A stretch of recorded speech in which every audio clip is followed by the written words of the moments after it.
Right, it says we're live now. So Awesome. This is our second chat, following on from the one we had a few weeks ago. Was it a month ago? A few weeks ago? I think it was 2 or 3 weeks ago. Yeah. Yeah. Okay, so we had continued to sort of continue the debate in the comments bit underneath our video last time, right, over the last week or so. Yeah. And so, well, I think it continued. It seemed like it still had some life in it. So I'd suggested that maybe we just actually talked about it again. It'd be a bit quicker than typing stuff out. So I don't mind where you want to start from, how you want to start, whatever. Kind of jump in here. Mm-hmm. Yeah. So I think to me the big there's kind of a couple different subjects that came up, but to me the ultimate rub really is over the nature of worldview, really. And I think in the comments I provided that quote from Bonson, and I think that is that's sort of like the helpful replacement for the basketball player analogy, because I really don't like that. I've brought that up. I've shared your article with some of my friends who are also presuppositionalists, and they can't stand that analogy. It's just very poor. I don't know why Bonson argued that. I came across the quote that I gave long before the basketball player quote. But anyways, the quote I think gives a very helpful categorization of people's belief systems, and he basically gives the three possibilities, which are someone thinks that their intellectual life basically is based on Christian theism, or they think that it's not, and they either think that it's not for without defense, without a rationale. They don't really have some kind of reason to propose why they're capable of thinking and living and operating as a regular human being apart from affirmation of Christian theism. And then there's the third category of people which actually have some kind of concrete reason as to why it's possible to live and know things and do stuff without Christian theism. And I think when I posted that article, you had some difficulties to throw at it right away. Yeah. So I was just checking then my that article that I'd written that I suppose started this off. I had actually included a section on exactly that quote that you put in, because Butler quotes it. So I mean, I was responding to this paper by Michael Butler, and he quoted exactly the section that you did. So I don't know whether you had seen it from there in particular, or whether you'd read it from that Van Til's apologetic. Yeah, that's interesting. I don't remember seeing that. Yeah, and so when you posted it, I was like, oh, but I directly addressed it. But I did, yeah. And then so I had to look back, and I was like, oh, maybe I took that bit out or something, which was weird, because I don't remember doing that. It feels like someone else had edited it for me, but I guess it was just me doing it, and I forgot. So let me just call it, and I'm just going to try and find the actual bit, because I want it to be sure clear, so I don't get it wrong. So right. 1 sec. Right. So it's in the comments. Okay. Really quick. Yeah. In the tag article, you had sort of a 3-point a 3-point response to possibilities for having some kind of a priori negation of other worldviews, and I'm thinking, okay, the quote must have been in the second response that you put. Yeah. Okay. After the basketball analogy, which is how it goes in the dialectic in Butler's piece. Okay. I'm not trying to find where did you quote it? Which comment did you actually put it in? I can't find it now. Oh, that's a good question. Oh yeah, no, I've got it. Right. Okay. So no, it's the previous one. Right. Here we go. So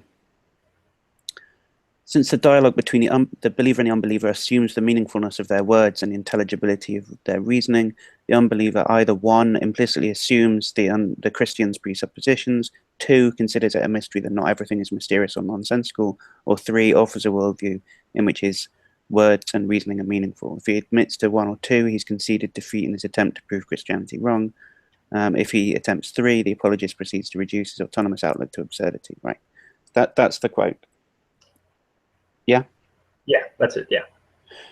Okay, so what's going on with this is that, so here's the dialectic as I see it.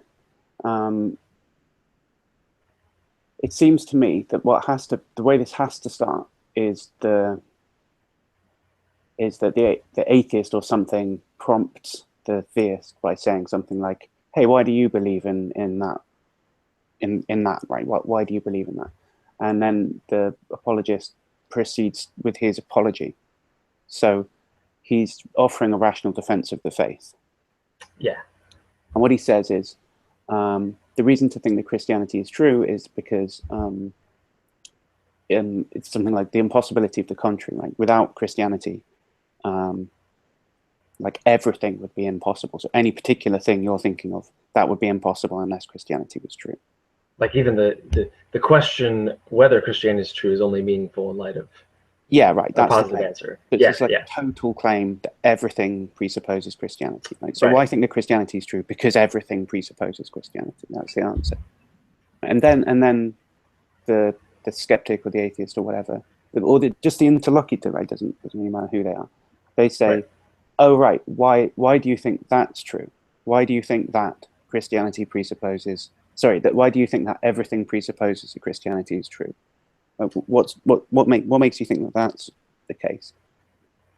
And then it seems to me this is where Bonson's tripartite trilemma kicks in, as he says, he's saying at this point, once I've said, why do you think that the contrary is impossible?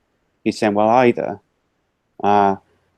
you implicitly assume my presuppositions, or you either implicitly assume Christianity, or you think that it's a mystery that you don't offer an answer. You don't. So right, right. So this is what he's saying. Either you implicitly assume Christianity, or you just like think that everything's a mystery, or you have some constructive thing to offer in your own defense. And so what he's doing is he's saying, you say, well, look, why do you think that everything presupposes Christianity? Like take, I don't know, logic or the smell of a rose or something. Why does that presuppose Christianity? And what Bonson's doing is he's saying, look, either you explain it, 1, on the Christian view by assuming my Christian presuppositions, or you just say it's a mystery, like there is no explanation for it, or you offer your own worldview for it. And if you do the first one, you've agreed that Christianity is, you also think that Christianity is the way to make sense of this phenomenon. On 2, you just don't offer any explanation for it. And on 3, you come up with your own thing. And then the apologist, how does he say, proceeds to reduce his autonomous outlook to absurdity, right? But see, that's shifting the burden of proof, right? I'm just saying, why do you think that this claim is true? And he's saying, either you think the way I do, or you don't think anything, or you have to offer your own way of thinking about it, right? So it's not like I'm saying, so he's trying to make the argument into, you explain logic then, right? Whereas I'm just saying, why do you think that everything presupposes, say, or why do you think that logic presupposes that God exists? And he's saying, well, how do you explain it? That's option 3. I shouldn't have to explain it. I'm just asking you why you think it presupposes that God exists. I don't have to explain it a different way for you to answer that question. And if I agree with you that God does presuppose, that logic does presuppose God, I might still just think that without understanding why that's true and still want you to explain it to me. So even if I take option 1, that isn't an explanation. That isn't an answer to the question. If I ask you, say I'm a Christian, say I'm exactly the same type of Christian as you. I sit next to you in church and I turn around and I say, hey, Jimmy, why is it? Explain to me, I don't get it. Logic presupposes that God exists, but I don't understand how that happens. I think that it's true, but for me, it's kind of like, you know, I think that the TV signal gets sent through the airwaves to the antenna, but I have no idea how. Can you explain it to me? It's like, I'm not doubting that it's true. I just want you to explain to me how it's true. And all Bonson is doing is saying, either you agree with me or you explain it. And that's just that. What he's doing is dodging the explanation. Explain it. Don't dodge it. So I think that Bonson's response here is no better than the Michael Jordan example. Right? It's not. I mean, it might look like if you just jump in and say and see that, it seems like there's this three-part, you know, this tripartite response or something. Mm. But if you put it inside the dialectic like that, it's just an attempt to change the subject and put the weight of responsibility back on the person who's asking, why do you think that everything presupposes Christianity? So that's why I find that unsatisfactory. That's what I had originally said in the paper before I mysteriously deleted that section. Right? Well, so no, I had it's essentially possible. the same line. Well, let me be clear, because I don't want to. I'm definitely not accusing you of deleting it. I thought that I just missed it. That was. No, I went and looked back. It's not in there. I have deleted it. Oh, okay. Interesting. Yeah, because that's in his response to Montgomery, if I'm not mistaken, right? In the book, yeah. Bizarrely, I have both original paper copies here. So I've got this, which has Montgomery's paper. Yes. And underneath all these other books, I've got this. So excellent. I have done my homework on this one. Cool. Awesome. I don't know if you've read Montgomery's paper before. I have not. No. No, not that one. No. It's often cited as this example of.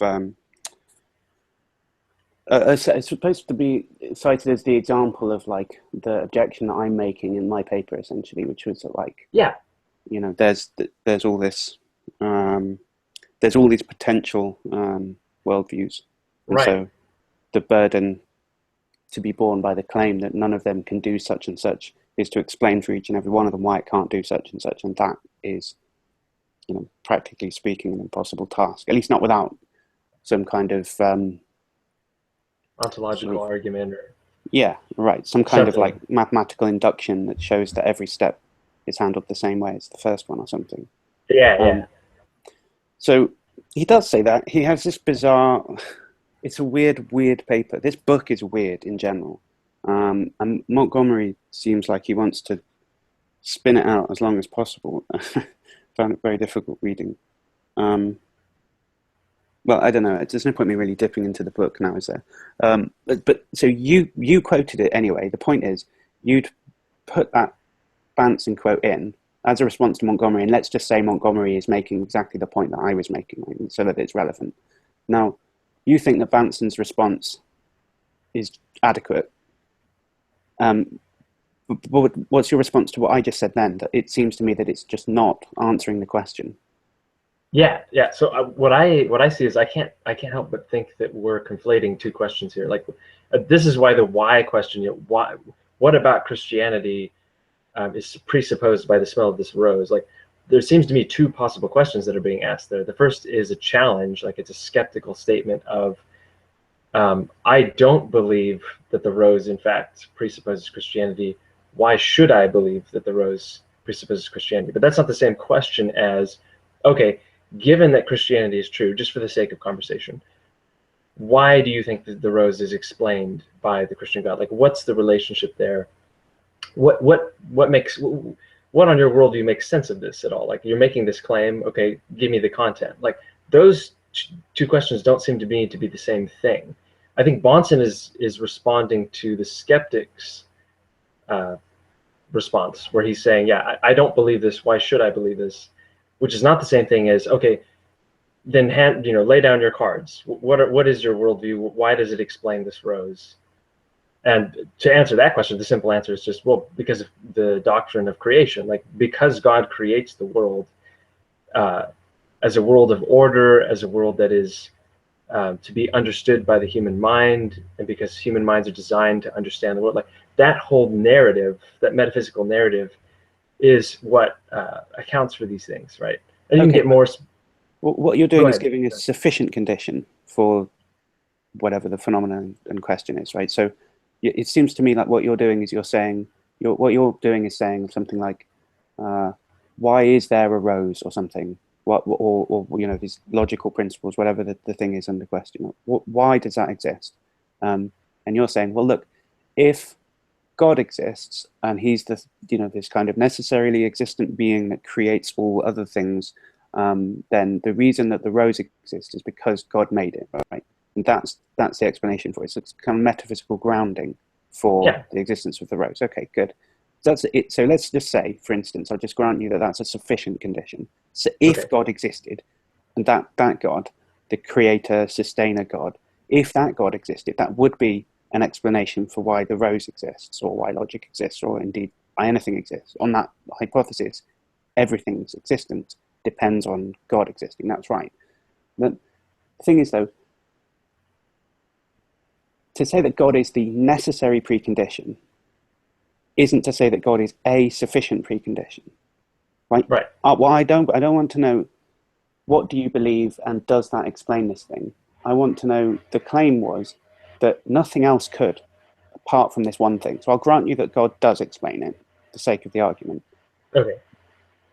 But that only gets you that it's a sufficient condition, not that it's a necessary condition, right? For it to be necessary, it has to be. So, for instance, at this point, if me granting that something, so if I say that P is a sufficient condition for Q, then that means that were P to happen, then Q would happen. If P was true, Q would be true. But also, Q could be true with some other, R could be true. Right? It could be that R is also a sufficient condition for Q, right? So there might be, for instance, your, let's say, ontologically necessary creator God is a sufficient condition for the existence of like this given object. But there might be, I don't know, for the sake of argument, there might just be some other explanation, like a necessarily existing non-personal creator, some kind of just first cause or something that doesn't give two shits about you or me or anything like that. So it's not your God. Like a deistic God or something. Something like that, yeah, exactly. But that would be a sufficient explanation for the existence, because on that hypothesis, that thing is the grounding for the existence of this object. But what you've got to do is tell me why your one is not just sufficient, but also necessary. Right? The claim isn't just that it's sufficient, the claim is that it's necessary, because we started off by saying only Christianity is the explanation for everything. Right? Not just it, well, if it was true, it would explain it, right? Right. Yeah, I think this is, okay. So again, I think we have to keep in mind, like, are we asking like, what's the Christian answer to these questions? Or are we asking like, you actually think it's possible that deism, explains the color of a rose, right? Because again, from the Christian position that's being advocated, the smell couldn't be explained by anything else. Like, it's not just that Christian theism is sufficient. Like you said, it's a necessary precondition. Right. And so how do you justify it being necessary? Like, right. How do you justify that claim? Right. Now, let me just make sure. So we're asking again, like, what is the Christian explanation for this thing? Like, why does a Christian believe, given his Christian theism is true, why the rose has that smell? No, and it's not just a sufficient condition. It's the claim was that Christianity is a necessary precondition for everything, including this rose or whatever, right? This object right. we're talking about. Yeah. So I'm just simply asking you what is the justification for that claim? And what you started off doing was giving me a story, which is that if Christianity is true, then that's why the rose would exist. And I just Yeah. pointed out that that's just a sufficient condition. That's not a necessary condition. And the claim was that it's a necessary condition. So, what's the justification for that claim? You can't just tell me that, if Christianity is true, then the rose would exist, because that's just a sufficiency explanation. It's not a necessary one, right? Yeah, I'm not sure how that would necessarily follow, because like if I'm saying, given Christian theism, God creates the world. The relationship of the creator to creation is not one where, God is just a good explanation. It's not just abductively valuable that there's this God here, but it's that the very concept of a rose is not even a coherent concept without God first conceiving it, and then, to use Van Til's term, translating it into reality. Like, until God decides to have the concept of the rose and then apply that to his universe, there is no such thing to even talk about. Like, it's not a meaningful. There's no referent to that word, basically. Yeah, but okay. But what if God doesn't exist and didn't therefore make it, and something else did, right? You're not ruling that out by saying, well, on my view, blah blah blah. Like, I'm not asking you what's true on your view, right? I grant you that on your view, if your view is true, then it follows that the object exists. What I'm asking you is a different question, and I'm not sure if you're getting it, but like the idea is, give me some kind of reason to think that no other account could do the job that I grant that yours does. Right? I'm not questioning whether yours does it for the purpose of this. I'm just asking, because the claim is different. Your claim wasn't, if your claim was, look, God is a sufficient condition for the existence of this object, then, and if I said, well, explain that to me, I'd want you to give me a story, like, well, on the first day God created the blah, blah, blah, and then he blah, blah, blah, right? I'm not interested in that explanation, because that's not your claim in the first place. You, as I'm an advocate of presuppositionalism, are making a stronger claim, which is that God is a necessary precondition.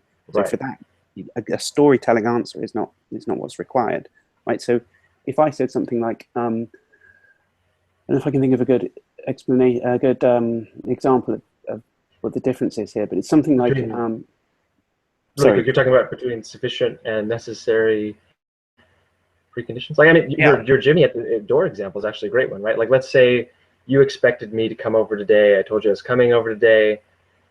At a specific time, it's that specific time now, and you hear a knocking at the door. Like, a sufficient explanation of that would be that I'm actually outside the door knocking on it. But it could be that, in fact, the mailman has just turned up late, and he's currently knocking at the door. Okay, yeah, well, I mean, that example sort of mixes up a couple of things, but yeah, I mean, so the idea would be, so there's this thing going on, and I say, I must be Jimmy, right? If it was necessary, a necessary explanation or something, then nothing else could explain that knock. I don't know, maybe there's some like unique knock that only Jimmy can do or something. Sure, right? Yeah. And if I could show you that there was definitely this unique knock that only Jimmy can do, then the kind of explanation would, yeah, right. If you accepted that there was in fact a unique signature knock that only Jimmy could do, then that would have shown you that it's not just sufficient to explain what happened, but it's actually necessary to explain, that knock, that you're at the door, right? So it's that extra step. Like, so what I'm asking you for, it's not the greatest analogy, right? But there has to be some unique signature that identifies it being you and nobody else. Right. But absent that, anything could be at the door.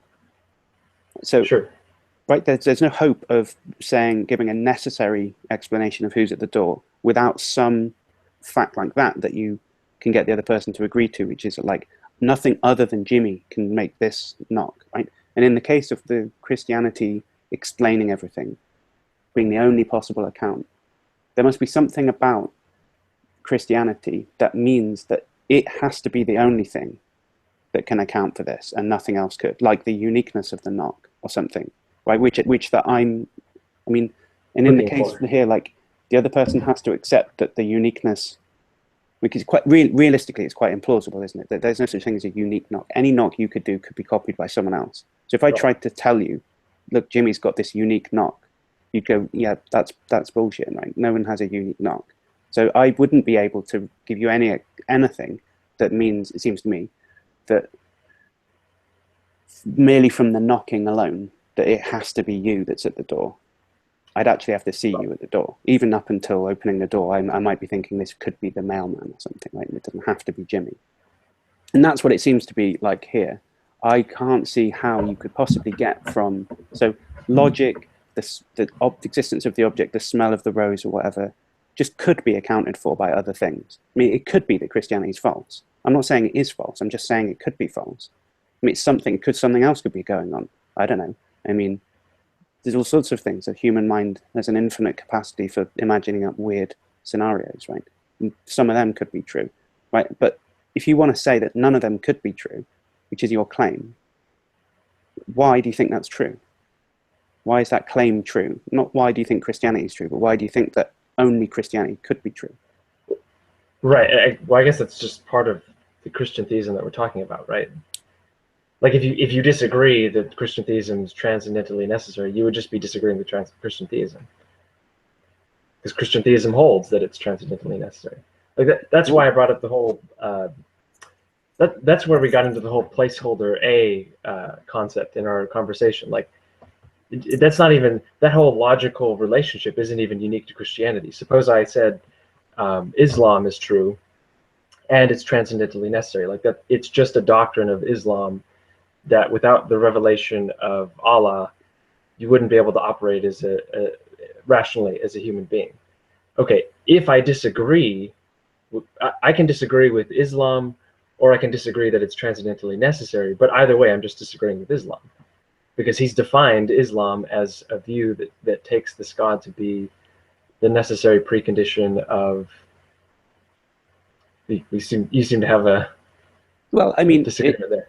Yeah, because that seems weird, because, like, I mean, you might think, and maybe you want to talk about this as well, but you might think that maybe Paul was making that argument to the Epicureans or whatever, but Aquinas didn't think that Christianity was transcendentally necessary. Augustine didn't think that it was transcendentally necessary. William Lane Craig doesn't think so. Alvin Plantinga doesn't think so. Only presuppositionalists think that. And so it seems weird to me that you're just telling me that it's part of the definition of Christianity. It seems to have missed, the massive majority of Christians, this kind of basic definitional point. Why do you think that it's definitionally true? That seems to me you can't dodge the burden by just saying it's part of the claim. I don't think that it is, but why do you think that it is?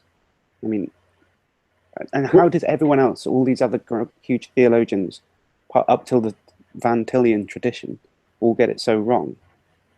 Seems very unlikely to me. Well, I think there could be. This is what I would say. I think that the Reformed tradition has this train of thought going all the way through it. I mean, Van Til, in my opinion, is just a more consistent version of Bavinck, and Bavinck is just a more consistent version of I forget his name. Anyways, you can go back up the line and trace the ideas. For example, Jonathan Edwards, I think, held to this kind of idea, at least in his later writings. He thought that the scripture was self-attesting. His apologetic arguments heavily used the doctrine of illumination of the Holy Spirit, so on and so forth. Like, you can trace this idea throughout these traditions. I would definitely agree with you. Like Aquinas didn't think this. William Lane Craig doesn't think this. But I think that's just a fact of their inconsistency with what the Bible teaches, right? Like, because part of what it means to be part of the Reformed tradition is just to think that it's these doctrines that in fact line up with biblical teaching, biblical exegesis. So I could give you those arguments, but I don't think that's actually what you're looking for. I think you're objecting. Well, yeah, I mean, you're right in thinking that I don't want you to direct me to biblical passages, because I don't want to do a Bible study. Sure. Okay, so I mean, like, maybe this can just be dropped. It just seems to me that it's kind of, it's fishy, for one thing, that like, yeah, maybe there is just your tradition is the right one. Like, that might be the case, of course. It just seems bizarre to me that that it's offered as a definition without any argument. But I guess, yeah, maybe if the argument is like based on interpreting certain sections of the text, I wouldn't be interested in the argument anyway. So let's just say that it's true. That's exactly like my point. Like I'm not trying to just say, oh, Christianity is defined as true. My point is just, I can argue that's the point of view that's the most consistent version of Christianity, but I don't think you really want to, like, what's the point of going down that road? The real argument is about whether or not Christianity is transcendentally necessary. But yeah, but again, I think once you but that seems to me to go back to, we have the two questions. You can definitely ask me about, you brought up the significant point that on my belief system, I don't actually believe Christian theism because of this argument. Rather, I have this argument because I already have justification for this belief. And so we can investigate that worldview internally. But again, I think your actual questions are the questions of the skeptic. That is, I don't believe this. Why should I believe that this is true? But I think then Bonson's point is absolutely right there. Like, okay, that assumes that it's possible that it's not true. But what is the ground for thinking that it's possible that it's not true? Well, I mean, don't you think that so do you disagree with the idea that before you know what to think about something, before your mind is made up on the subject, that you entertain the possibility both that it's true and it's false? Right? Yes. If I come to you with some idea, like leprechauns exist, and you say, do they? And I go, are you entertaining the hypothesis that it's possible that they don't exist? No, blah, blah, blah. Like, yes, obviously you are. Like, that's the natural way to come across it. So if I say to you, I'm not even asking you whether Christianity is true. I'm asking you whether it, like, what is the justification for the claim that it's, as you say, transcendentally necessary, that it's the necessary precondition for everything? What's the justification for that claim? And then you saying to me that the response to that is that I'm assuming that it's possible that Christianity isn't transcendentally necessary. Well, yeah, I'm assuming that it's possible because I don't know what to think about it. But I'm not saying that it's false, the claim that it's transcendentally necessary. I'm not saying that that's definitely false. But I'm asking you, if you're saying that it's true, why do you think it's true? So I'm confused there, and I could just be misunderstanding. But how, if when we're talking about transcendental necessity, we're talking about the very thing that would be assumed to make possible our arguments, to make rational our arguments. Not only like to use your distinction, not only in the metaphysical sense, but in an epistemic sense, where we are not only beings who depend on God for our metaphysical grounding, but we're also minds that depend on God's revelation in order to operate. If that's the kind of transcendental necessity that we're talking about, that's what we mean by that. How could you think that it's possible that that's not the case? Because there could be some other transcendental precondition that is the thing that undergirds intelligibility of the universe. There could be something else, not that. That's why it seems epistemically possible to me that something other than the Christian God is the necessary precondition. That's why I think it's possible. That's why I'm asking you the question, right? It seems, from my point of view, epistemically possible means, for all I know, it's true that the Christian God isn't the precondition, right? So I am assuming that I think that it's epistemically possible. In fact, it is epistemically possible from my point of view, because I don't know that it's false. And that's what it means to say that it's epistemically possible. So given that it is epistemically possible for me, can you not answer my question? And my question again is, why do you think that in actual fact I should choose that I should come to the belief that it's in fact true, when at the moment I am unsure whether to go one way or the other? Right. I think I understand that. I guess but I know I was asking a long question, but the end of the question is, okay, if that's the idea of transcendental necessity that we have in mind, how can you think that it's possibly false if in order to think that it's possibly false, you would have to think that your thinking right there, that you're doing there, that mental act is one of independence from the worldview that we have in mind, from the thing that's supposed to be the thing that you couldn't be independent from. Right. But I don't know whether my thought is the sort of thing that's independent from God or not. So when I'm asking you, is it or isn't it? Because if it isn't, then there's no. I haven't broken any kind of transcendental laws or anything by doubting it. Right? It might be, for all I know, it might be false. And if it's false, then you've got nothing on me to stop me thinking for myself. Right? If it's true, then yeah, I couldn't think for myself. You're right. But I don't know whether it's true or false yet. So you can't appeal to the fact that if it was true, I wouldn't be able to, have autonomous points of view or something. Well, I'm saying the inverse. I'm saying, how can you say that it could be false without assuming that it is? Because the only way to think that it could be false is to say the contrary is possible. But to say that the contrary is possible is just to say it's not transcendentally necessary anymore. Like, you can act independent of being intellectually committed to this worldview, right? That you would have to in order to say it might be false. Yeah, I am acting in such a way that I'm not committed to the worldview. That's true, because I don't know whether it's true or not. So I'd be irrational to commit myself to it. It seems to me like what's going on here is, I mean, this is simplifying it, but it's like you're saying, look, if you just believed in this being true, then it would make sense that it was true. But until you do that, there's nothing to offer you. Like, there isn't an external argument. Right, but that's how it comes across. Because I keep asking you, what's the justification for it?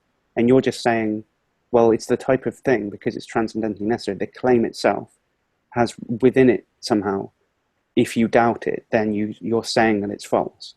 Right? So that means that the only way to get across that hurdle is to just believe it for no reason, and then it will make sense. No.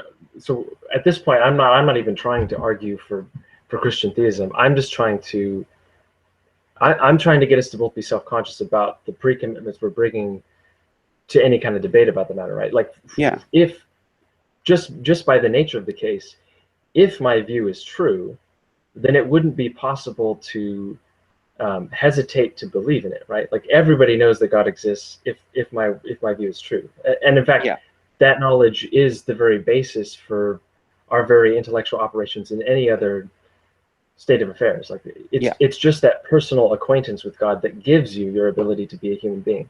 Okay, so great, got it.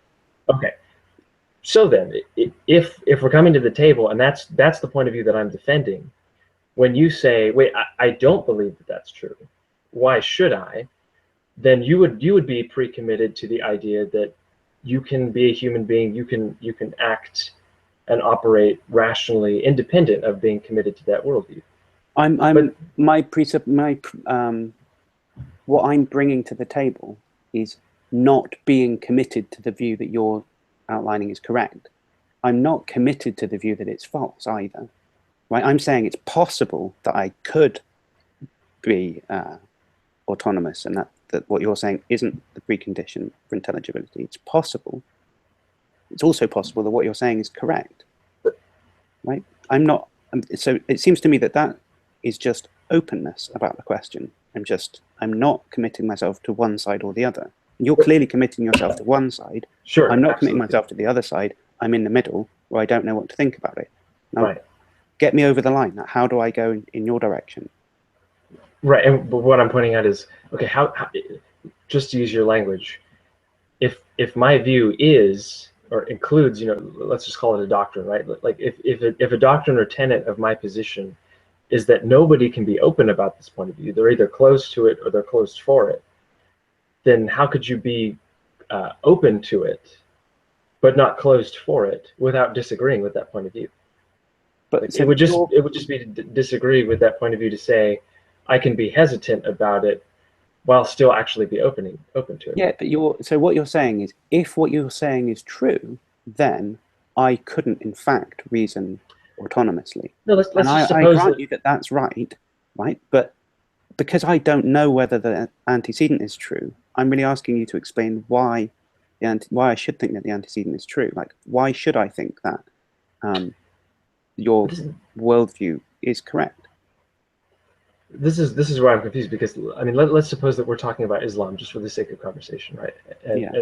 Okay, and the Mohammedan says, look, from my perspective, you're able to ask this question because of the revelation of my God.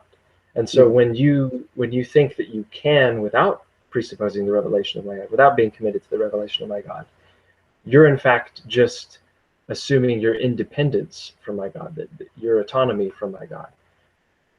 Right? Now, I don't have to be a critic. That to me is not the unique aspect. Anybody can come along and make a transcendental argument like that. I think Kant and others try to do that. They try to find a system that doesn't use the Christian God, frankly. Where I think but if we can't, like, the part where we actually start debating about whether Christian theism is true is after accepting, okay, everybody's already committed to its truth or falsity. Like, by the very nature of the case, either I have this worldview and that's how I operate, or I have a different worldview and I operate according to that system. My independence could take, like you said, and I agree with this. Like, there's an infinite amount of possibilities that could come up and say, yeah, I don't think Christian theism is necessary. But once we accept that, then we can say, okay, this is why I don't think that worldview works, and here's how my worldview explains it. Right? We can start then operating on the debate through internal critique, but I don't think that can even get off the ground if we're not accepting the fact that I just presuppose Christian theism is what makes these conversations possible, but you don't. And in virtue of not presupposing it, you're saying it's not transcendentally necessary. It's not. I'm not saying it's not transcendentally necessary. And I mean, like, I really seen this a couple of times now in our conversations, that you go from me not assuming that it's true to me saying that I think that it's not true, or in some sense presupposing that it's not true. And that seems to me a kind of logical error. I mean, I know you think that it's wrapped up somehow in the nature of your claim, that if someone doesn't believe it's true, then someone believes that it's not true. Like that somehow is a consequence of the type of claim that you're making. Right? That's how you see it, isn't it? It's not a logical error because it's a different type of claim, the sort of claim such that inference is somehow valid. Right? I think so. So what I'm saying is, if I made a normal type of claim, like Jimmy's at the door, and someone goes, oh really? Are they? And I say, by doubting whether or not Jimmy's at the door, you're committed to Jimmy not being at the door, you'd say that's a fallacy, right? You've slipped from his doubt to his having the position that it's not the case. But when I say, well, unless it's a transcendental claim. Unless he actually believes that somehow Jimmy being at the door accounts for his. But who would take that seriously? Nobody's going to propose that. But I'm just saying, I'm just trying to make it open here. Like, somebody could, if they wanted to, they could try to. I don't see why.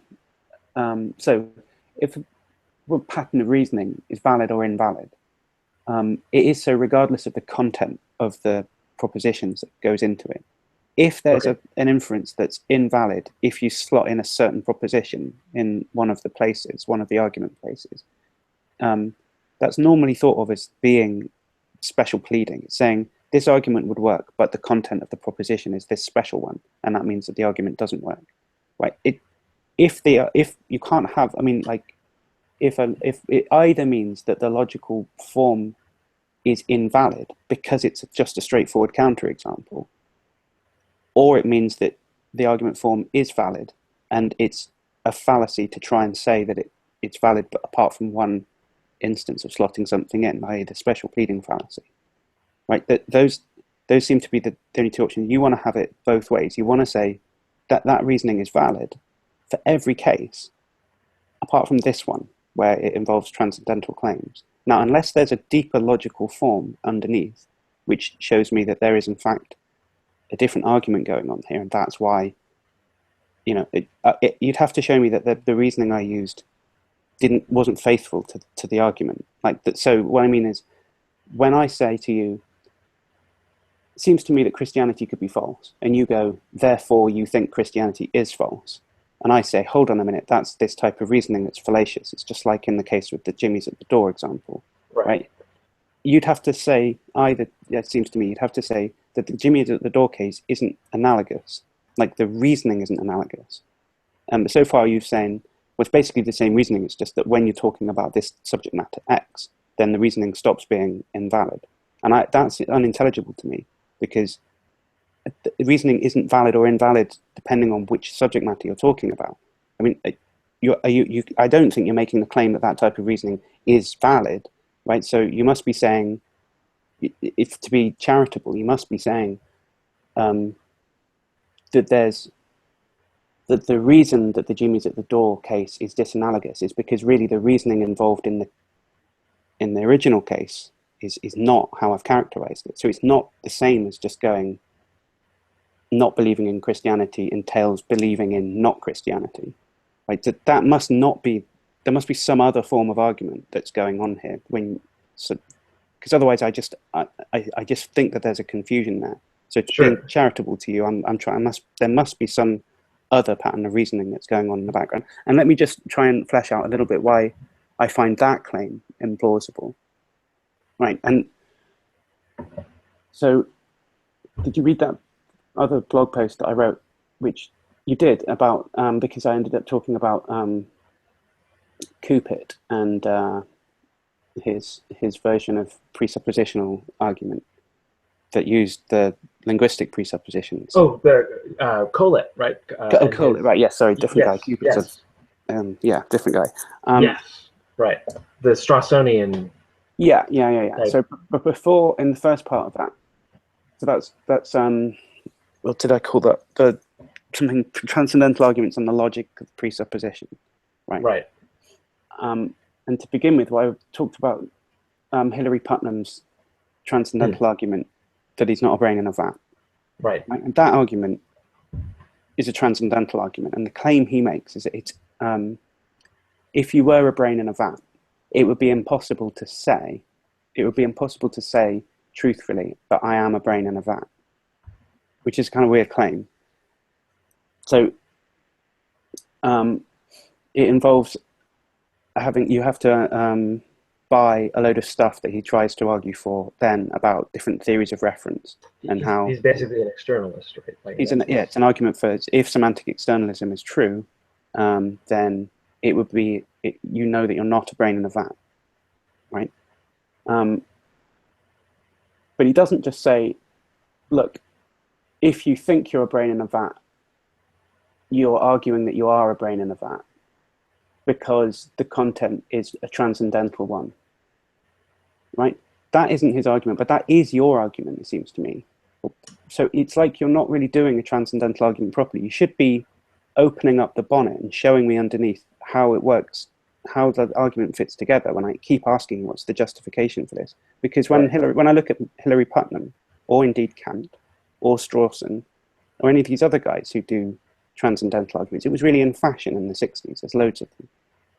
They go into the detail, and these aren't presuppositionalists, of course, but the presuppositional argument, Kant's argument, Van Til's argument, goes back to the same tradition, the Kantian tradition, that these guys all tip their hats to as well. So Putnam references how this is essentially like Kant's enterprise. I mean, he thinks the main difference between them is that Kant thought what he was doing was completely a priori, whereas Putnam's like, this is kind of a mixture of empirical and a priori, right? But really that's the only difference. He doesn't think there's any other difference in there. And he's quite happy to show under the bonnet of how it works. He doesn't just say, look, it's in nature of the claim that, this otherwise invalid inference is just happens to be valid, right? But you are doing that, it seems to me. So I don't understand when you're saying to me, so when you make this claim, I don't have much hope really that what you're going to do is now offer me a really satisfying look under the bonnet of how this argument works. Because I'm not sure that you've got that to offer. I don't know if you've, I mean, I don't know whether you've read that type of philosophy before and seen other examples of transcendental arguments to compare them to see how one matches up against the other. And I mean, I think that you should really look at those things. Kant's very difficult to read, of course, because it's all technical and it's of its time and stuff. But there's nothing to stop you reading Putnam. I mean, I can send you the e-copy of his book for free. It's like, there's absolutely nothing stopping you getting into that. And I'd appreciate that. yeah, I mean, it just seems to me that, well, so, I mean, I'm quite happy for you to prove me wrong here. I mean, like, you know, the floor is all yours for like explaining to me what it is about. I mean, so you're saying to me, look, saying, look, Christianity might not be the precondition for everything is the same as saying, entails that you think that it's not the precondition for everything, right? That's what you're telling me, and Right. I'm asking you then, what is it about the what is it about? I mean, because normally that inference is wrong, but okay, if you're saying to me that it is the case because we're talking about transcendental things here, well, I don't get that. So explain that to me, how that works. Sure. So I think let me go back to the because the reason where you started there was with the disanalogousness of the Jimmy at the door example, right? Yeah. And you were and I'll plead guilty here. I don't know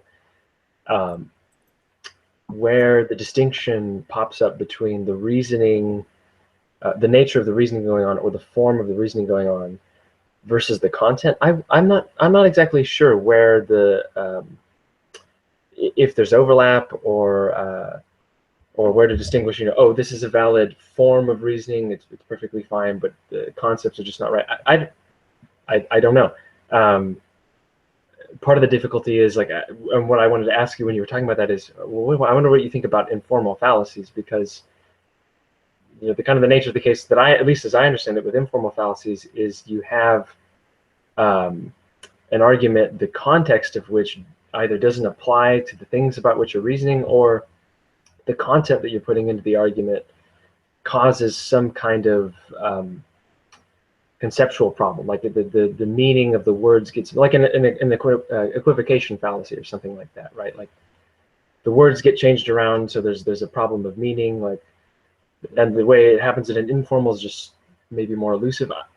I don't know, like it's difficult to distinguish those two things, but I would say there's disanalogy between the Jimmy at the door example or the green apple or the, you know, these examples that keep popping up, because they're not things that we take to be our foundation, our starting point for reasoning and acting intellectually. Well, the green apple one was actually, I mean, Jimmy's at the door one, I take your point, that isn't even supposed to be, but I mean, if you want to go back to the green apple one, I think I got you cornered on that one, really.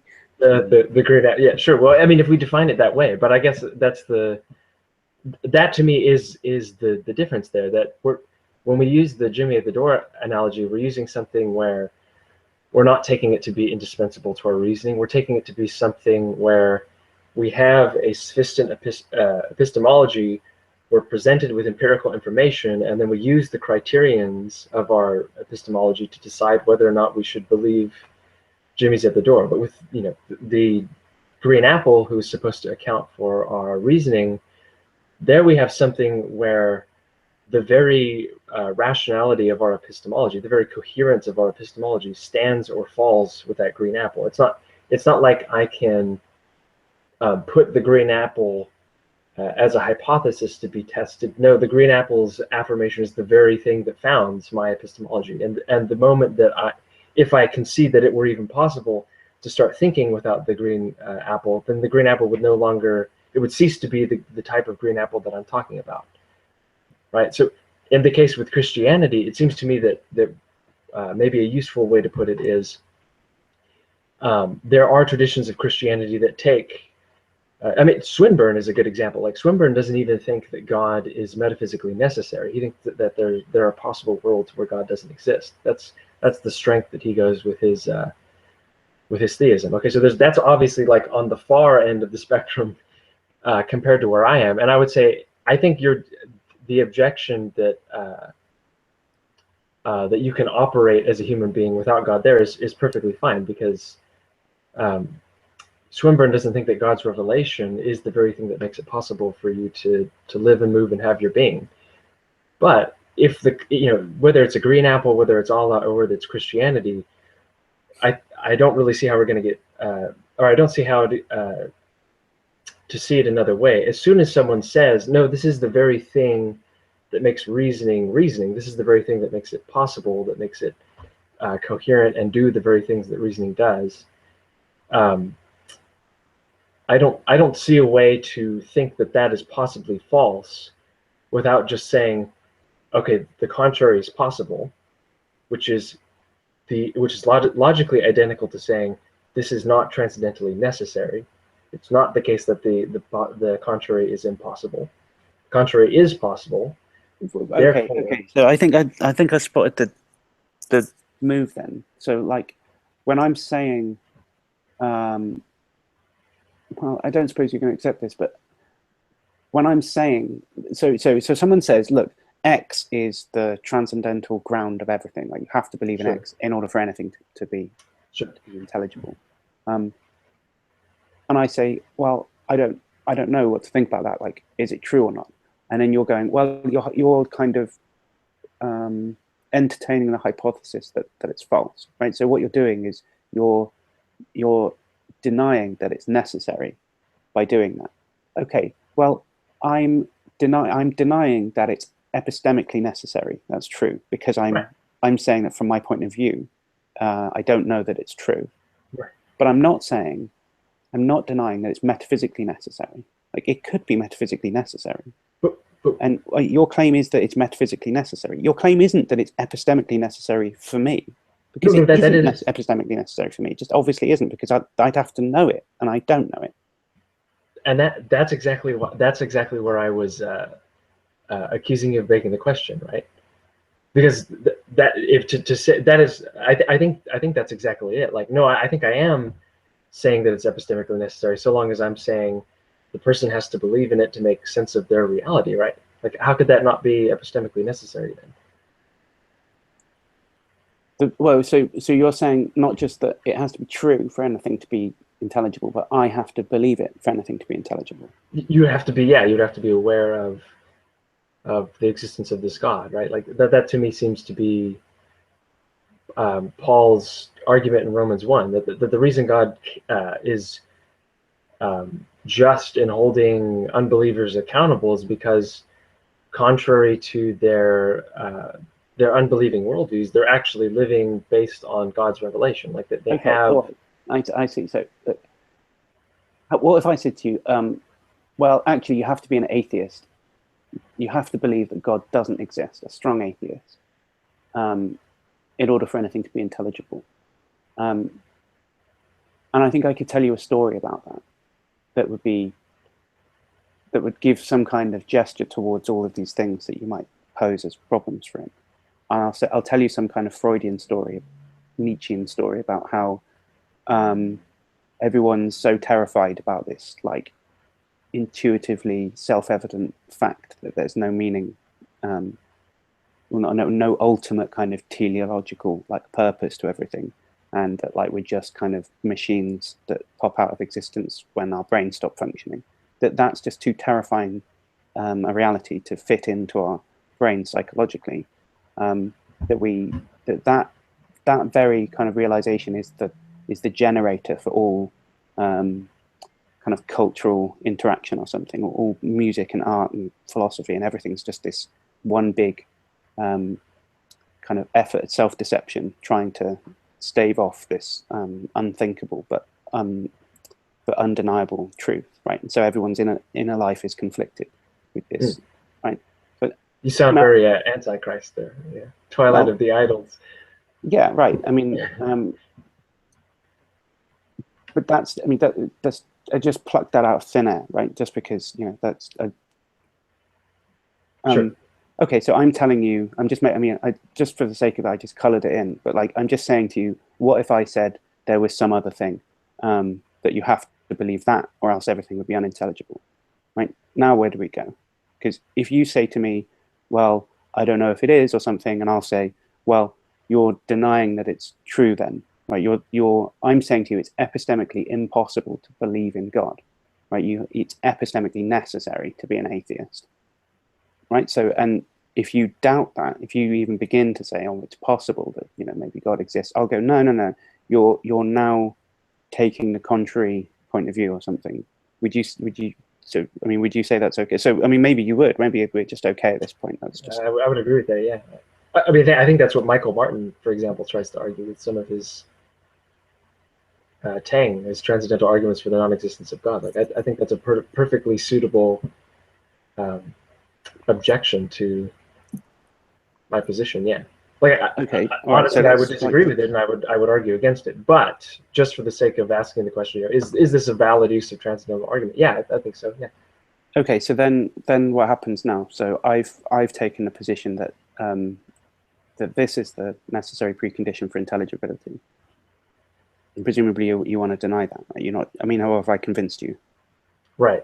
Well, so in that situation, I would start asking questions about things, right? Like, I would want to know, okay, fair game, like atheism is epistemically necessary. What sort of positive epistemology do you believe in? Like, what explains the relationship between the subject and the object in any kind of knowledge transaction? What kind of views about justification do you take? What do you think about the history of philosophy on the matter? Well, what's that got to do with it? Well, because if I think that I can disprove your position here about the epistemic necessity of atheism, if I can show that in fact it leads to incoherence. Well, let's also, I mean, it's a condition on my view, which if it's right, everyone's in this kind of inner turmoil about this. They're all conflicted about it, right? So no one really sees the world properly, because to do so is too terrifying to contemplate. You kill yourself immediately. So I'm necessarily self-deceived about stuff. So if you kind of try and ask me, what do you think about epistemology and metaphysics and blah, blah, blah, sooner or later, yeah, I'm going to have some kind of weird contradiction, because I've created all of that out of my own inner self-repressed nature. Yeah. That doesn't mean that the view is false, right? The reason I'm in that position is because it's true. So your method for hunting out, sniffing out inner contradictions only confirms my, even if you found one, let's just say you find one immediately, right? But that only confirms the fact that it's true, because on my hypothesis, everybody has those. That's what you'd expect to find. So now where do we go? So let me just make sure I understand the question right. So if this is actually very much like paranoia, right? Like if somebody has conceived of disagreement with his system as, that's exactly the sort of thing somebody would say who's just wrong, like that sort of response, right? Okay. The funny thing is, Frame actually brings this up in his recent addition to Apologetics as an argument for transcendental argumentation, because even though that's a problem in psychology, it just is conversation and calm civil discourse and disagreement with those people that actually begins to convert those people. Like even people who have the strongest sort of paranoia, like sitting down and talking with them actually changes their mind, like despite the fact that they have this system where, like, basically that's all they'll do is, oh, I see what you're doing there, you're trying to convince me that this unassailable fact, like, and I would say like, let's say I'm talking to this Nietzschean, right? Like I think I would openly admit to him, like, yeah, if in a sense, if your position is true, then you shouldn't take my claim to not being able. You shouldn't take my claim to being impossible to convince seriously. Like that just would be part of your worldview, that you think that you're able to convince me for some reason or another. Or if you don't, like, then I don't think, why would they be arguing with me? But if it's part of somebody's worldview that because of its truth, it is possible to convince even someone who has defined their own worldview as something they can't be convinced against, would I be convinced by that? No, because I don't in fact believe. I'm not expecting you to be convinced by my outline of this cliche atheist. What I'm doing is I'm saying that you have nothing to offer to this person to show them that they're wrong, right? You can't. They have a bulletproof. I mean, you started off trying to say, oh well, I would ask them about the philosophy and epistemology and try and find a. But that methodology is completely inappropriate, as you admit. It doesn't do anything because it's part of their worldview. That it would just be confirmatory if you found some kind of inner tension or something. Like obviously that's what's going on there. So you're supposed to find that. Can I jump? Yeah, yeah. Oh, sorry. I don't really know, but just I'm actually not trying to make. I apologize for the. I'm not trying to be confusing here. When I was talking about like sitting down and having a conversation with them, like I actually do mean like about epistemology and philosophy. Like I would continue to challenge them even though they have this confirmation bias, because I think the nature of evidence and reason is that no matter how, and again, obviously this is suspect because it's part of my view, but that just is part of my view, that I think despite the fact that they maybe have this confirmation bias, it just is the nature of evidence that they will eventually start, or at least that it's possible that they will eventually start to reconsider their position. So you could be right in practice, like maybe they don't, maybe they'll continue with their confirmation bias. I have no control over that, but I think that I don't think that I don't think it's a bridgeless gap. I think that the very nature of humanity, the way that we're designed, is that even if we have a confirmation bias, even if we're a little insane, and who isn't, like truth, it just has this effect of getting people to reconsider themselves and actually correct themselves. Well, okay, so I mean that's nice, of course, but that seems to me it's a kind of like an interesting aside, because what we were talking about in the first place was really this the argument that because I'm trying not to let you off the hook with this, like we started off saying why think that it's true, this claim that which we've distilled down to the claim being that it's epistemically necessary for Christianity to be true. Because I could say that it's epistemically necessary for Christianity to be false. And then where do we go from there? And it's nice to know that you would continue to have conversation with someone who put that method forwards, even though you saw it as a delusion. But that doesn't really help in this kind of philosophical thought process. Are we at a stalemate in terms of the argument? Or does it have another place to go? So not to dodge here, but I guess it depends on what kind of view you have of argumentation, right? Because I would say no, and the reason I think not is because I think that part of transcendental argumentation just is to use reductio ad absurdum against an opponent of Christian theism. Once they get to that point where they have the project of what I believe is substituting Christian theism, right? Substituting the Christian God, the intellectual idolatry, right? Then at that point, I will say, okay, let me, to paraphrase Bonson, let me step into your house so I can mess up with your furniture a little bit. Like, let's see if I can, if I can show that your worldview leads to absurdity. But look, right? I'm not sure if you're seeing the point that I'm making, right? I've designed this example on purpose because I knew that what you were going to do is the Bonson move, which is to get in the house and rearrange the furniture or whatever, to expose the incoherence of the alternative view. Right. But it's supposed to be incoherent, so that doesn't help. I mean, you're not doing anything. Another example might be someone who doesn't take any of those things that I just said, right? Scrap that, forget that person, but just now consider a dialetheist who says there are some contradictions, or right. the mystic who says that there are unknowable aporias that just exist that you can't penetrate into with the mind, right? Then if you say to them, explain me this part of epistemology, and they get to a point where they say, oh, I don't know how it works beyond there because it's a mystery or because it's a contradiction, and there are true contradictions and this is one of them or something, you know, that just completely disarms the Bonson methodology, which is to expose contradictions. I mean, and the reason for that is because the Bonson methodology supposes that that those types of worldviews aren't even on the table. He's assuming that what you're going to be encountering is someone who agrees already with the starting point that their view of the world is consistent, that their view of the world makes sense and answers these big questions. Where did we come from? What's everything made of? How do I have knowledge? What is love? What is ethics, right? That the alternative person from the Christian is going to be like a salesman who offers an exact counterpart for every product that you sell.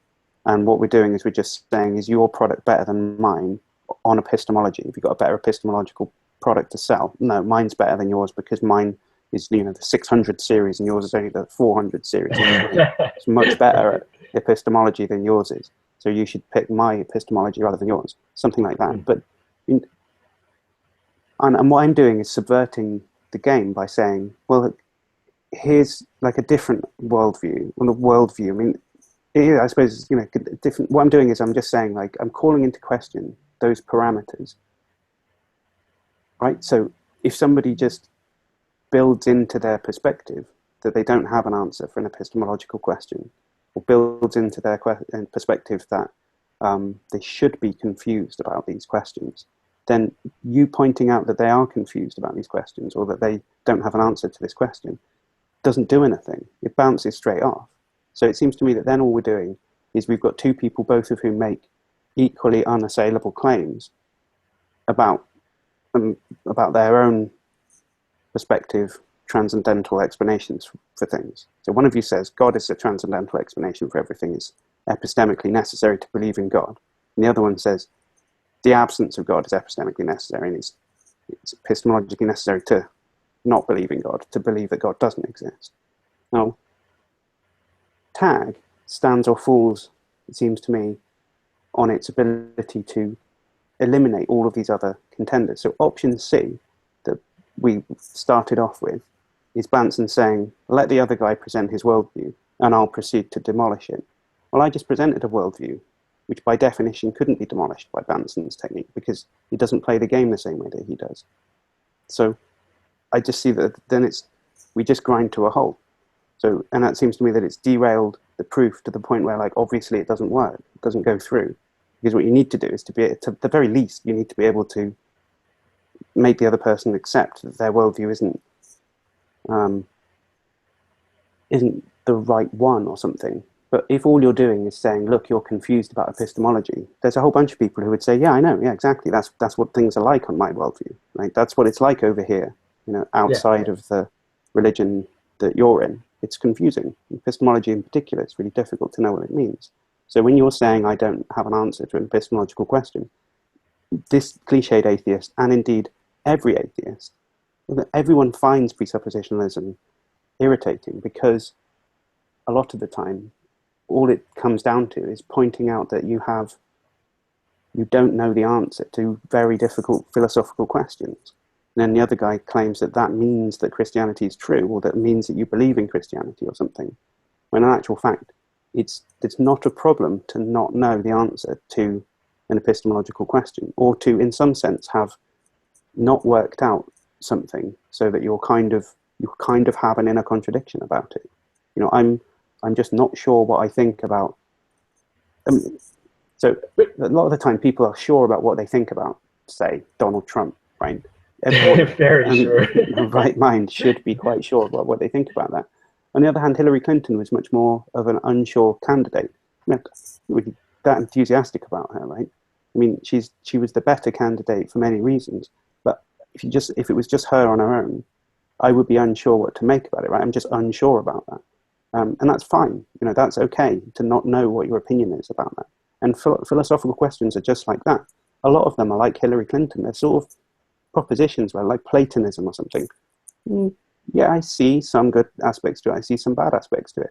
That's why I'm not one way or the other when it comes to Platonism, or really any metaphysical position. They're all just like Hillary Clinton's. Occasionally you find a Donald Trump where you say, yeah, I'm definitely not that guy, right? But most of the time they're kind of ambiguous and difficult to to understand. So, I mean, by painting a picture as vividly as possible of someone who, like, for whom the world is a confusing and scary place, and that's why they don't have answers to things and don't commit to them.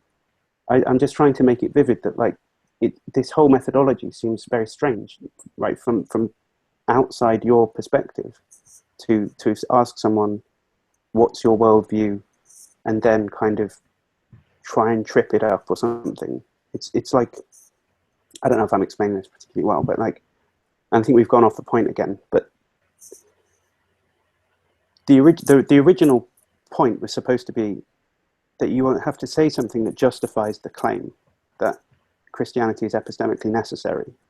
And I haven't seen anything still. And by coming up with another version of this, where atheism is epistemically necessary, and it seems like it's completely on par with your view from the point of view of the argument, you can't deconstruct this.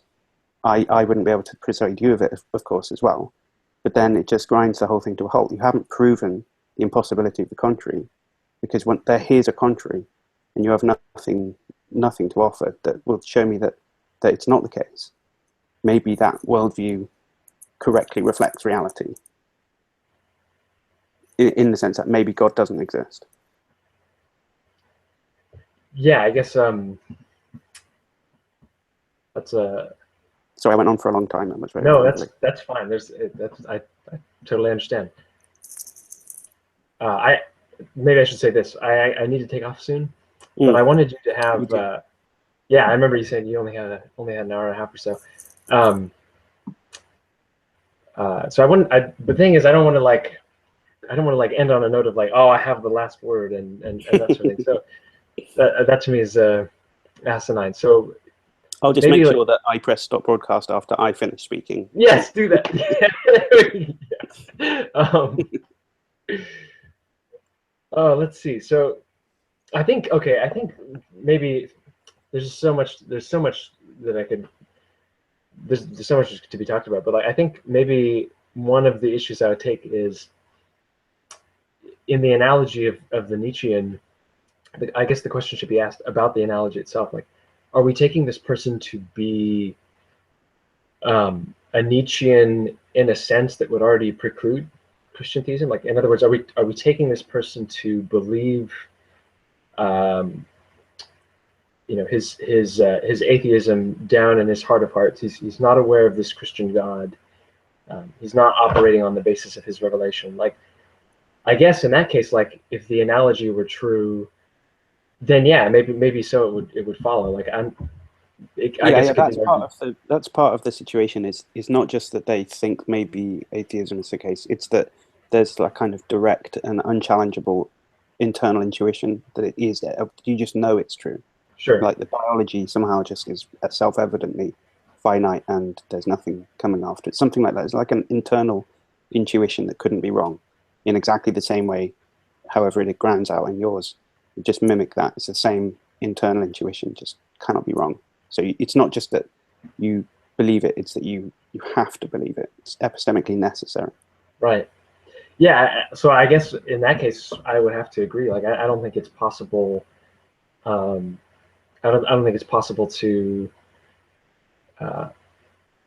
have a useful argument over Christian, at least the kind of Christian theism that I'm advocating here. I don't think you could do anything about that. But I guess that analogy would only work if people could actually have those types of initiations. That kind of intuition that is self-evident, that is that has a holistic justification apart from Christian theism. Yeah, but don't go entertaining the possibility that it's false. Yeah, right. Because it's a transcendental claim, and that would mean that you're saying that it is false. And I'd ask you why that was true, and then I'd proceed to investigate your worldview. And every time you offered a contradiction, I would say that was the end of your worldview. Yes, yeah, but okay. So that's exactly what I would want, though, right? Like, I am happy to have, to have a conversation. I'm happy to have any conversation. I'm happy to sit down and have these conversations. I love them. But in terms of the debate over Christian theism, I see it as progress to get to the point where we're with Michael Martin, where he says, okay, fine. You say Christian theism is necessary. I think that that's nonsense. I think that if that were the case, we would all be in nonsense land. Okay, now we're getting to a point where we can actually jump into each other's shoes and see which ones can actually walk across the dirt. Like, okay, at that point, I think there's at least some practical. No, but it's your standard. So I could jump into your head and say, oh, well, there's a contradiction here. You know, such and such about the Trinity doesn't make sense. I mean, right. You know, the Son, Father, and the Holy Ghost are the same, right? The Son equals the Father, right? But the Son isn't the Father. And I think that's already a contradiction. So there you go. I just found one. Let's say you're not going to accept that that is a contradiction. But I think it is. And I think I've shown that your worldview is absurd as a result of that. And then let's say you try and go, well, look, hold on. Let me try and find one in your worldview. You jump over into mine and you say, aha, well, you think that, no, I don't know, you're a foundationalist about knowledge. And yet you also think that the world has no ultimate meaning. And there can't really be any foundation for anything. So I found a contradiction in your worldview, something like that. And I say, yeah, but, you know, in my worldview, I'm deeply conflicted and confused about the way that the world works. And really, any kind of system that I've brought together to try and understand the world is just a kind of weird kind of mental contortion to stop me worrying about the fact that I'm going to die. So obviously it doesn't make any sense. Right. So you haven't scored a point if you do that, but I have, it seems to me, on your worldview. I've shown you that your worldview is false, couldn't be true because there's a contradiction in it. You haven't shown me that my worldview is false because I'm supposed to have weird contradictions in my worldview. Yeah, I think you would have. That person would have won the debate at that point, right? Yeah. So not only is Christianity not the necessary precondition of intelligibility, atheism is and has to be, and I just won the debate right there. Well, but by showing you that I couldn't be wrong. There's nothing you could do in principle that could show me that I'm wrong, but I could show you that you're wrong, and that means that I'm right because that means that I'm the necessary precondition because my worldview couldn't be wrong, whereas yours could, and that is itself enough. Just the possibility of yours being wrong shows you that it is wrong, and the impossibility of mine being wrong shows you that it's right. And, you know, I come up with these kind of arguments and wouldn't persuade you at all, right? But that seems to me that is presuppositionalism. It's that type of move. But I guess I don't see how the person invented a new type of atheistic presuppositionalism in this conversation, by the way. Yeah. Well, I think, I don't know. I think that with that person, I would just put them in Bonson's too, right? Like, I would have the conversation knowing that they have this, you know, like a dialetheist is actually a really good example because they actually exist, right? There are Hindus that think, you know, the world of distinctions is a world of illusion. Everything is one. How am I going to argue against that person? Well, in that article you responded to, Welty and Anderson's article on the Lord of Logic, right? They actually talk about, you know, how difficult it is to argue internally against dialetheism. But I wouldn't say it's impossible. Like, even for the person who's an all-out mystic who thinks he's allowed to have as arbitrary belief as he will, like, or again, the example of the person who has paranoia and is not only a mystic, but he's actually like psychologically compromised. Like, I think both of those people, precisely because I'm convinced of Christian theism, can be, you know, those are not unbridgeable gaps. Like, it's not privy to my worldview to say, well, on their worldview, they're perfectly consistent in their irrationalism, therefore I can't defeat them. Like, no, like it's despite their irrationalism that I think that I have a chance of bridging the gap. Well, there. you're just holding out hope that sooner or later they'd see the light and understand that what they thought was a necessary byproduct of atheism, their irrationality, was in fact just them being confused in a world that God made. You'd assume you're just hoping that they see your point of view, but there's no reason. You know, I might just hope that you give up Christianity and adopt the terrifying world of atheism, right? But that's not. Well, okay. So then again, that's not to carve out any kind of disparity between the two views. Like, all that's doing is just you saying, well, I think they would see the light eventually. I might say the same thing about you. I hope that you see the darkness eventually or something, right? I think, yeah, I readily admit, I think that's what I was trying to, I could have just been saying it confusingly, but that's what I was trying to point to earlier is like, I would think that a lot of, like, if I have a conversation with a Mormon, like, there is, I think there's going to be an antithesis between our worldviews, and they might not agree to my, they might just straight up say like, oh, irrationalism, like, or, oh, hey, contradictory beliefs, or what have you. But yeah, I think it would be, I think it's fair to say that they have to, it's part of their worldview to hold out hope that I'm actually going to change my mind and become an irrationalist with them, like that I'm actually, well, in other words, I think that's a universal human condition. Like, I think we're all in that boat, right? Like, I don't, at least that's my point of view. Like, I don't. Really, only Christians go around trying to make other people believe the same thing as them. Muslims don't do that. I don't know, maybe Mormons do that, but Hindus don't give two shits whether you believe in Hinduism or not. No, they don't. Right? Buddhists don't, Jainists don't, Taoists don't. Well, I don't know about the Atheists don't either. I mean, it doesn't make any difference, does it? Unless it's communism. The communists don't care what you think either. They just want to have equitable working conditions for poor people or something like that. They don't care if you believe it. Christians want everyone to believe what they believe. It's different. I mean, that's another unique thing about Christianity, it seems to me. I wouldn't assume that everyone's in the same boat with you on that one. But anyway, look, we should call this a day because I'm already being a bit later than I said I would, and you've got to I apologize. That's all right. Yeah, okay, so well, I don't know, we might do this again, I suppose. Although I feel like we've got to the point where I've talked you down from the cliff to some extent, where I felt like you conceded that I could be sufficiently ingenious with my counterexample and derailing the game to the point where you can't prove to me that God is the necessary precondition. You just think that it is. But if someone else thinks that it isn't and that something else is in its place, as long as they don't try and play the game the way you want them to play it and lose, that there's nothing you can really do about it, I think. Yeah, I guess so. I guess so. I would agree that so long as the game is apologetics, right? So long as the game we're talking about is the Areopagus, the intellectual debate room, like. But to me, that's just Bonson's number 2, right? That's the quiet mystic. That's the person who wants his autonomy but won't defend it. Like, hey, at that point, like, if you're not interested in intellectual debate, I can buy you a coffee and we can just talk about life. But I can't really. Yeah, there's. Okay, so maybe next time I'll try and make the case for the necessity of autonomy instead of the sufficiency of atheism. Okay. That might be a different conversation. That would be an interesting. Yeah, that would be interesting. Okay, good. All right, but I've really got to go. So I'll be in touch. Cool. Thanks, Alex. Appreciate the conversation. No trouble. Cheers, Jimmy. Yeah.